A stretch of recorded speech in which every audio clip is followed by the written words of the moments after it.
Привет всем! С вами Валентина. У нас сегодня новая работа. Будем шить сумку или косметичку. Она будет большая у нас. У меня размер ткани. Это обыкновенная ткань для пола, для уплотнения. 35 на 55. И смотрите, наверх я делаю небо с одной стороны и с другой. У меня целое полотно, не стала разрезать, чтобы не было лишнего шва. И теперь я размещаю рисунок. Вырезала лоскутки ткани в зеленых оттенках и выкладываем серединку.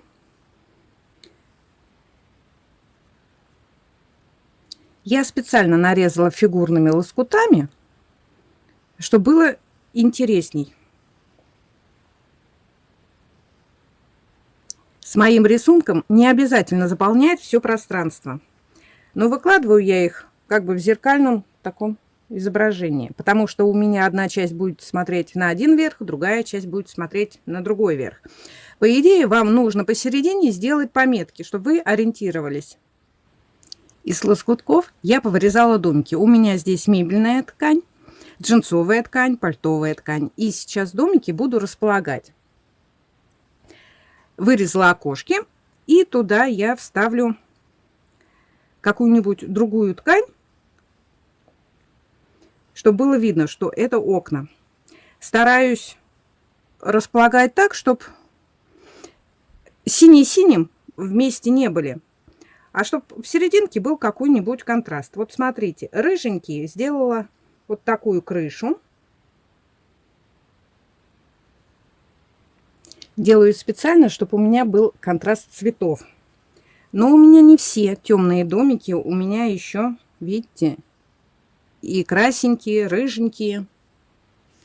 У меня между домами есть пробелы. Достаточно вот такого маленького лоскутка, чтобы вы просто прикрыли. В этом домике я окна не вырезала. У меня ткань габардин, она очень сыпучая, поэтому я буду делать накладные окна. Сделала полосочку, вырезала и вырезаю равные такие вот прямоугольнички. И приклеиваю я их на клей-карандаш, обыкновенный клей-карандаш. Теперь вставляю окна. Вырезала лоскуток, домик поднимаю.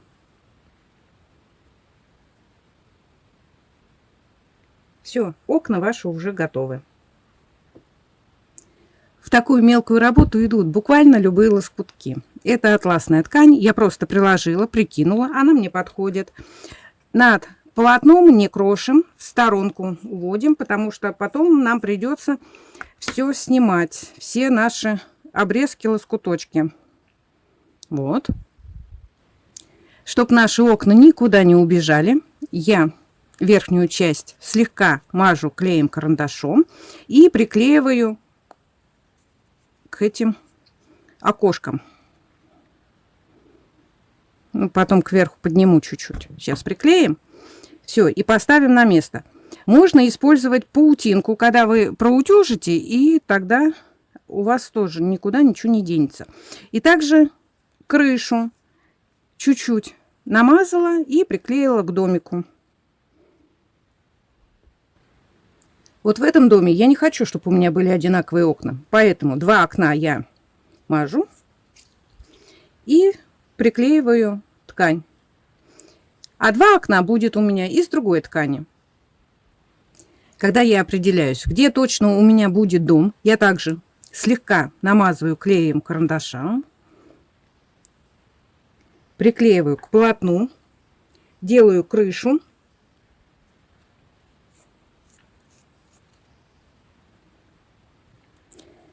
Сюда решила посадить дерево. Вырезала, видите, вот так произвольно. Листья делать не буду. Сделала вот такую фигуристую штуку, листву. Я сейчас вот так приклею. И поверх приклею веточки. Чуть-чуть надо пододвинуть. Посадила дерево. И поближе к дереву сейчас размещу домик. Опущу вот так чуть-чуть ниже. И также приклею крышу. Вы заметили, что я с краю отступила 4-5 сантиметров, потому что у меня будет пышненькая такая косметичка. Эта сторона у нас уйдет в бока, чтобы не нарушился рисунок. Ну а теперь доделаю эту сторону. У меня здесь видна нижняя ткань, маленький лоскуток, и приклеиваю. Также вставляю окна. Когда выкладывала фон, делала нахлёст где-то 0,5 сантиметра.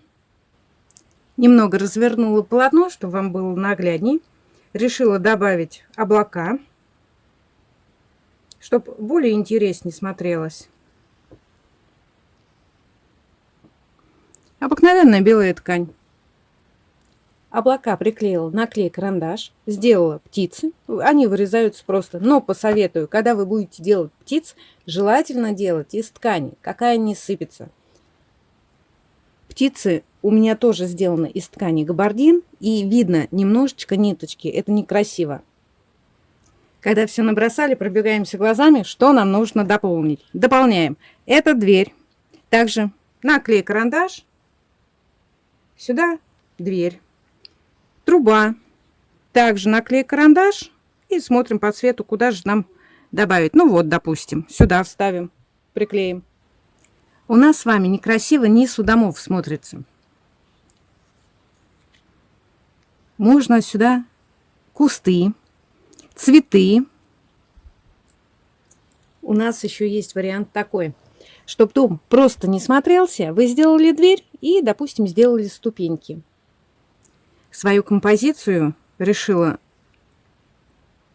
разнообразить гусями. Город это или деревня, но мне так захотелось, с ними более интересно. Все, на этом я остановлюсь, дополнять ничего не можно. Можно сделать маленькие цветы, поляну, какие-нибудь лавочки, веревку с бельем, что-то такое.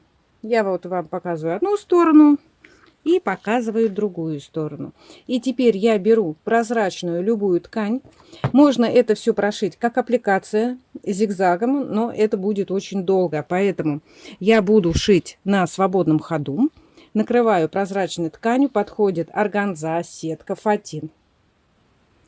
На глаза попалась тюль. Обрезки, видите? И вот смотрите, у меня край здесь расшитый, но после стежки полотно дает усадку. Это будет все выравниваться. И я так думаю, что это у меня попадет в шов. Видно не будет. Полотно утюжу через мокрую марлю. Утюг вот так прижимаем. А потом можете проглаживать спокойно. И фиксируем булавками. Работу зафиксировала булавками, и теперь мы делаем стежку. Неважно, как вы будете стежку делать, прямой строчкой, но постоянно, или на свободном ходу. Менять нитки в цвет вашей картинки или одним цветом шить. Но ваша задача закрепить все ваши картинки, чтобы они не отвалились. Опять же, прошиваем или простой строчкой, если у вас домики, можно пройти зигзагом, какой-нибудь контрастной ниткой, можно в тон. Кстати, на глаза попалась вот эта моя косметичка зимняя. У меня есть такое видео, как она шьется. Вот подобие этой формы я и буду шить. Девчонки, заготовка моя готова. Полностью прошивала я чисто белыми нитками на свободном ходу. Окна сделала зигзагом, тоже белыми нитками. Мне очень нравится, когда окна сделаны, прошиты темными нитками, черными, коричневыми. Но принципиально не стала прошивать темными. Не хочу черные рамы и не хочу, чтобы в окнах было темно. Чтобы не было черноты в доме. Будем так говорить. Вот мои гуси. Сделала нос, глаза. Это все вручную. В этой работе не стала заморачиваться с разными выкрутасами, делать черепицу. Даже дома прошиты просто строчкой, не стала зигзагом обрабатывать край. А это у меня другая сторона. Окна сделала здесь бордовые нитки вручную, здесь синие. Вот так получилось. Девчонки, я вам советую все-таки использовать флизелин или паутинку. тяжеловато, когда все-таки не приклеено на основу ваши лоскуты. Видите, я сделала эту травку около дома, стала прошивать, и она у меня почему-то съехала. Возле этого дома, я так думаю, я, наверное, забыла приклеить наклей-карандаш. В этом видео хотела сразу сделать заготовку и косметичку или сумку, но пришла к выводу, пока я шила, мыслей очень много появляется в процессе работы. Сейчас будет, многие точнее ставят VPN, вы знаете, что там счетчик работает не в нашу пользу. И я пришла к выводу, что у меня будет конкретно пицца, значит это пицца, сумка, значит это будет сумка. И картинку буду выставлять то, что есть, а не лоскутки, чтоб лишь бы вы посмотрели. Сейчас мы работаем для вас. И заходите на каналы Рутуб и Дзен. Ссылки будут в описании под видео. Сейчас почему-то неделю на Рутуб я никак не могу загрузить видео. Меня просто выкидывают, и все. На Дзен у меня еще загружается. Сейчас очень много разговоров, что YouTube отключат. И у меня несколько видео есть на запланированную публикацию. Там та синяя джинсовая сумка недошитая и еще несколько видюшек, потому что, я так думаю, не будет возможности загрузить видео. VPN я ставить не хочу. Сам пошив косметички будет в следующем видео. Это, наверное, будет среда. А к выходным, девчонки, мы вас ждем в гости. У нас совместная работа. Не буду вас больше задерживать. Вы заходите обязательно в гости, пишите комментарии, подписывайтесь на канал, проходите по ссылке, заходите, подписывайтесь на Рутуб и Дзен, чтобы мы не потерялись. На этом все. С вами была Валентина. Пока-пока. Пишите комментарии. Мне очень приятно их читать. Пока-пока.